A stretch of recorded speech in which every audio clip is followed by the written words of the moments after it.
Good morning, dear students. Today we begin with employability skills, and the first skill that I'm going to take up is communication skills. In everyday life, we have heard this word communication. What exactly is communication? Communication is the process of sending the information and the process of receiving the information. So there is an exchange of information basically between two people, one who is known as the sender of the message and the other who is known as the recipient of the message. So communication involves a sender, a receiver, and a message. And this message is being transmitted through a medium.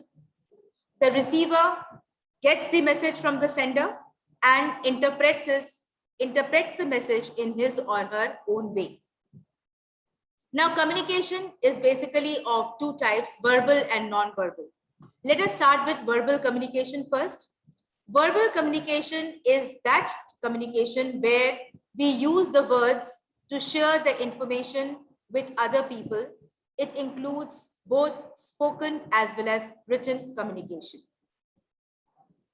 Non-verbal communication, on the other hand, is the transmission of the message or the signal through a non-verbal platform. As you can see from the slide, it could be eye contact, facial expressions, gestures, postures, the distance between two individuals, body movements, etc.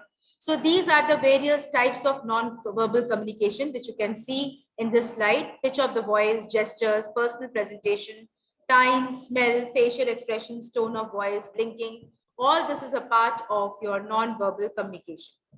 Apart from this, we have something called the visual communication, which we normally see through radios, through televisions, through drawings, through representations in the form of symbols, like you can see on the roadside.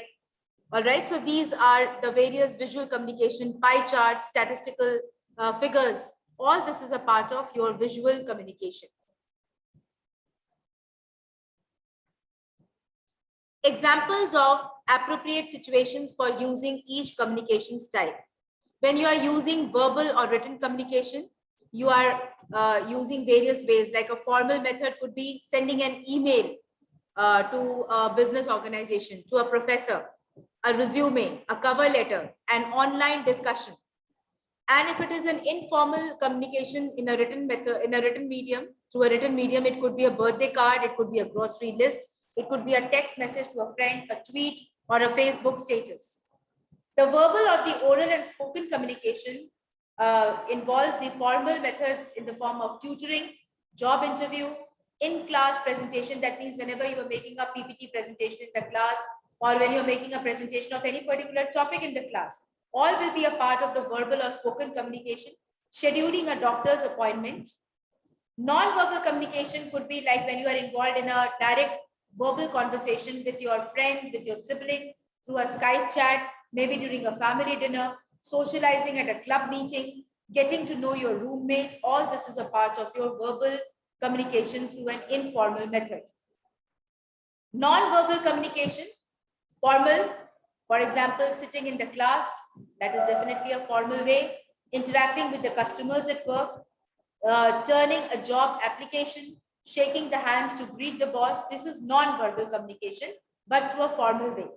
And through the informal way, it could be riding a bus or any public transport, going out with for a dinner with a friend, watching a movie, right? These are all examples of verbal and non-verbal communication used on the formal and the informal platform.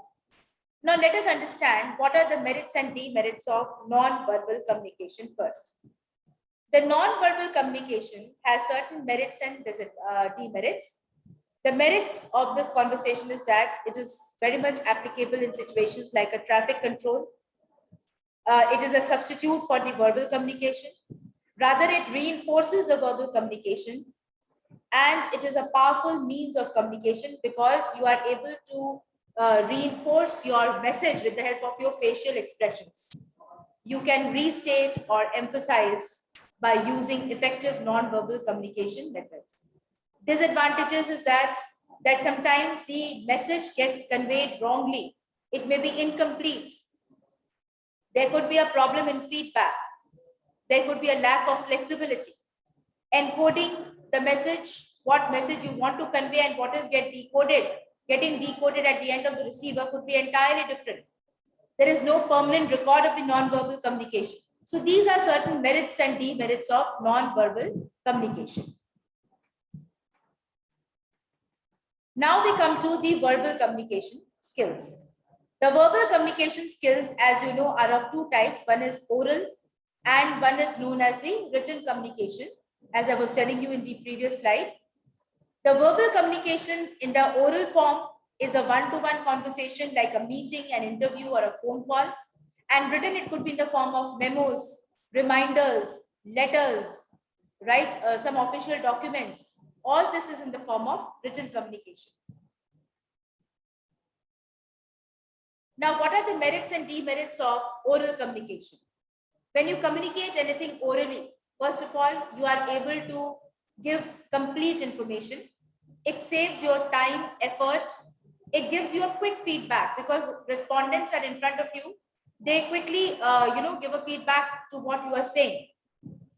It helps in saving money. That means it's very economical. It is a powerful means of persuasion and control. Now, for example, in a marketing based job, your oral communication is a key tool which will help you to persuade the customers to buy the product once you have convinced them, once you are able to convince them with the need for that particular product. So you can modify your conversation, hence it is very, very flexible and reliable as well.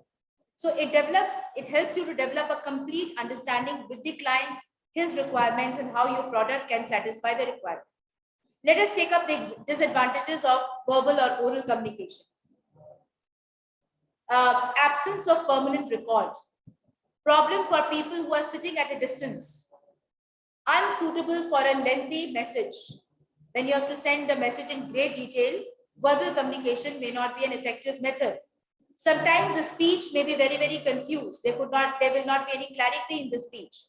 It could lead to misunderstanding and it could lead to distortion of meaning. So these are the merits and demerits of oral communication or the verbal communication. Now we come to something which is called written communication.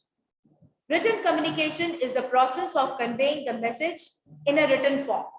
For example, as I was telling you about email. Email is a way of conveying the message. Postcard and inland letters in earlier days were a way of conveying your messages. Suppose you want to use an electronic gadget, you get a user manual. That user manual can also guide you regarding how to operate the gadget. Similarly, memos which are given to the client, which are given to the employees for not fulfilling a duty. That is also an example of a written communication. So what are the advantages of written communication? The advantages of written communication are that it creates a permanent record. For example, when I'm issuing you a memo, I will definitely have a receipt of the same. Right? Similarly, if the boss is issuing you a letter, he will keep a copy of the letter with him.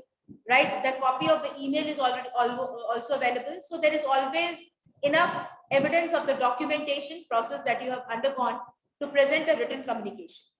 So written communication helps in laying down the principles, the policies, the rules, etc. very, very clearly. It's a permanent source. Written communication does not save upon the costs. It costs huge in terms of stationery. Obviously, when you are printing the paper and you are typing the letter on it, you are basically wasting a lot of stationery. Also, if the receivers of the written message are separated by distance and if they need to clear their doubts, the response is not spontaneous. It is time consuming because the feedback is not as immediate in the case of an oral communication. So with this, we come to an end of different types of communication and their merits and demerits. Hope this has been able to clarify your concepts. Thank you.